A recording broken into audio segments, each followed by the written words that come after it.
A habit is a redundant set of automatic, unconscious thoughts, behaviors, and emotions that's acquired through repetition. A habit is when you've done something so many times that your body now knows how to do it better than your mind.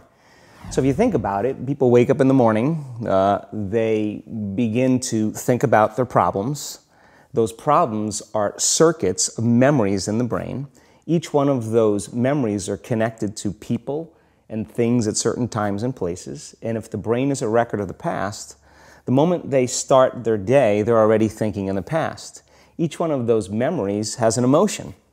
Emotions are the end product of past experiences. So the moment they recall those memories of their problems, they all of a sudden feel unhappy, they feel sad, they feel pain. Now, how you think and how you feel creates your state of being. So the person's entire state of being when they start their day is in the past.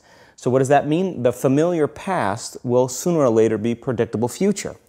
So if you believe that your thoughts have something to do with your destiny, and you can't think greater than how you feel, or feelings have become the means of thinking, by very definition of emotions, you're thinking in the past.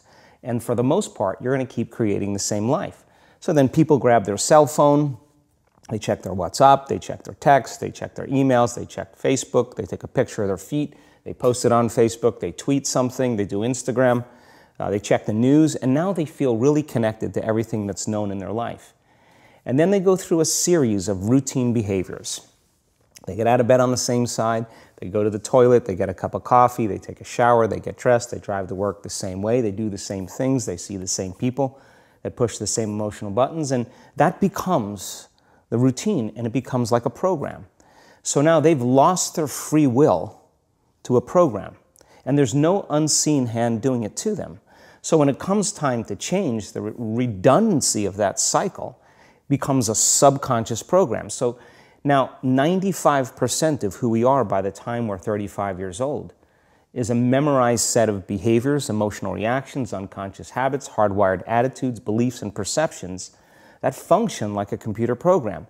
So then a person can say with their 5% of their conscious mind, I want to be healthy, I want to be happy, I want to be free. But the body's on a whole different program. The stronger the emotional reaction you have to some experience in your life, the higher the emotional quotient, the more you pay attention to the cause. And the moment the brain puts all of its attention on the cause, it takes a snapshot, and that's called a memory. So long-term memories are created from very highly emotional experiences. So what happens then is that people think neurologically within the circuitry of that experience, and they feel chemically within the boundaries of those emotions. And so when you have an emotional reaction to someone or something, most people think that they can't control their emotional reaction. Well, it turns out if you allow that emotional reaction, it's called a refractory period, to last for hours or days, that's called the mood. I say to someone, hey, what's up? You say, I'm in a mood. Well, why are you in a mood?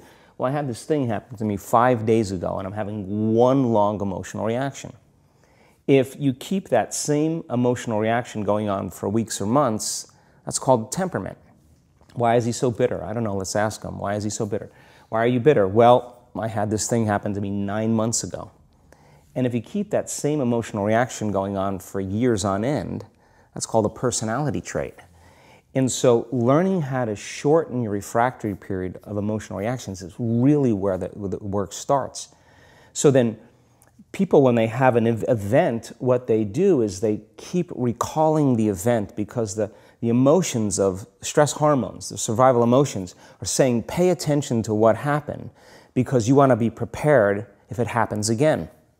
Turns out most people spend 70% of their life living in survival and living in stress. So they're always anticipating the worst case scenario based on a past experience. And they're literally, out of the infinite potentials in the quantum field, they're selecting the worst possible outcome, and they're beginning to emotionally embrace it with fear. And they're conditioning their body into a state of fear. Do that enough times, body has a panic attack without you. You can't even predict it because it's programmed subconsciously. So then you say to the person, why are you this way? And they'll say, I am this way because of this event that happened to me 15 or 20 years ago. And what that means from a biological standpoint is that they haven't been able to change since that event. So then the emotions from the experience tend to give the body and the brain a rush of energy.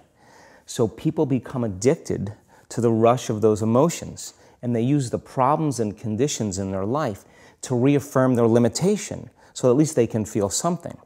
So now when it comes time to change, you say to the person, why are you this way? Well, every time they recall the event, they're producing the same chemistry in their brain and body as if the event is occurring, firing and wiring the same circuits and sending the same emotional signature to the body.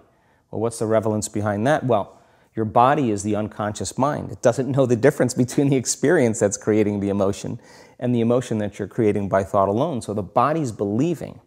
It's living in the same past experience 24 hours a day, 7 days a week, 365 days a year.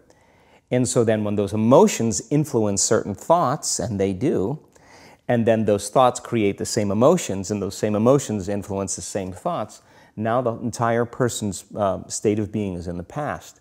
So then the hardest part about change is not making the same choices you did the day before, period. And the moment you decide to make a different choice, get ready, because it's going to feel uncomfortable.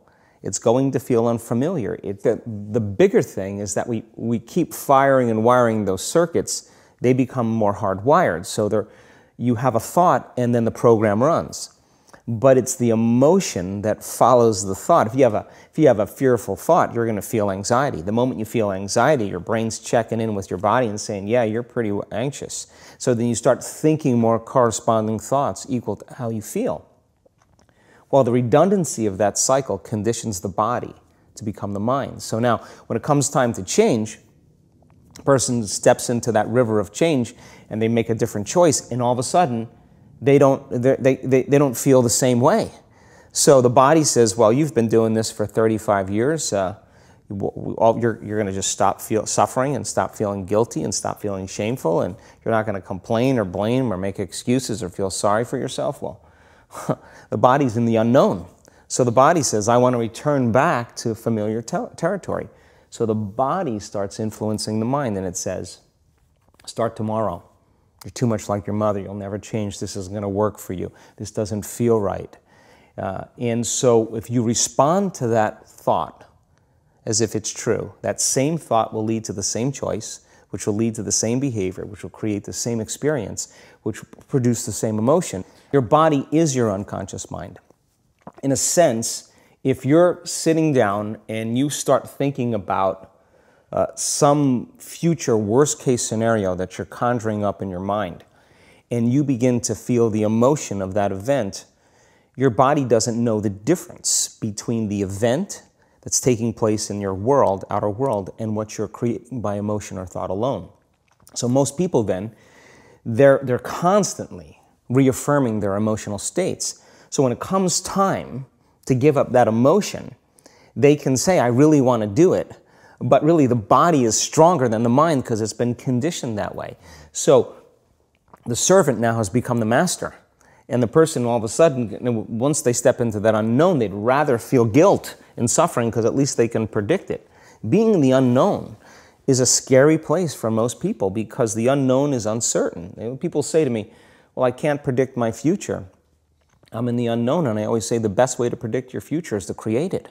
Not from the known, but from the unknown. What thoughts do you want to fire and wire in your brain? What behaviors do you want to demonstrate in one day?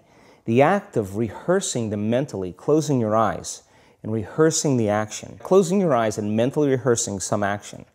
If you're truly present, the brain does not know the difference between what you're imaging and what you're experiencing in 3D world. So then you begin to install the neurological hardware in your brain to look like the event has already occurred. Now, your brain is no longer a record of the past. Now it's a map to the future.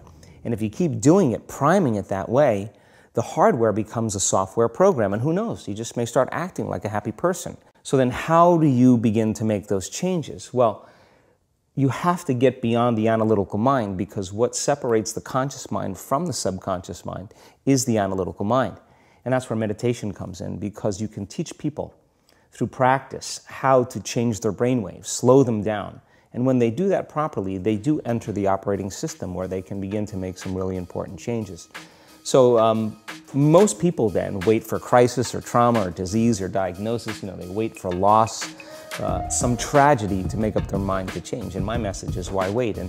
And you can learn and change in a state of pain and suffering, or you can learn and change in a state of joy and inspiration. And I think right now, the cool thing is that people are waking up.